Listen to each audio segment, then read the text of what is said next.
ঢাকার ধামরায়ে র্যাব কর্মকর্তার উদ্যোগে ঈদ সামগ্রী বিতরণ। জাহিদ খানের প্রতিবেদনে দেখুন বিস্তারিত। ঢাকার ধামরাইয়ে র্যাব কর্মকর্তা অতিরিক্ত পুলিশ সুপার শহীদুল ইসলামের উদ্যোগে শতাধিক সুবিধাবঞ্চিত পরিবারের মাঝে ঈদ সামগ্রী বিতরণ করা হয়েছে। সকালে উপজেলার যাদবপুর ইউনিয়নের যাদবপুর ভুবনমোহন উচ্চ বিদ্যালয়ের মাঠে র্যাব কর্মকর্তা অতিরিক্ত পুলিশ সুপার ও আলোকিত যাদবপুর সংগঠনের উদ্যোক্তা শহীদুল ইসলাম ও একটি বৈদেশিক সংস্থার যৌথ সহায়তায় ঈদ সামগ্রী বিতরণ করা হয়। প্রতি প্যাকেট ঈদ সামগ্রীতে ছিল চাল, ডাল, লবণ, চিনি, আলু, তেল, ছোলা, খেজুর ও মুড়ি।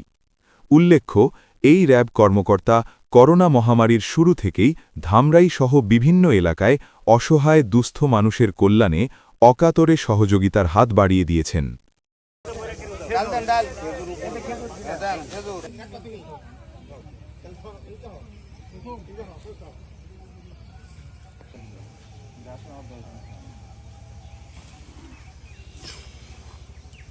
কিছু লোক কাজ করবে, ওটার মধ্যে কিছু লোক কাজ করতে হবে। স্যার আমি কিন্তু 9টা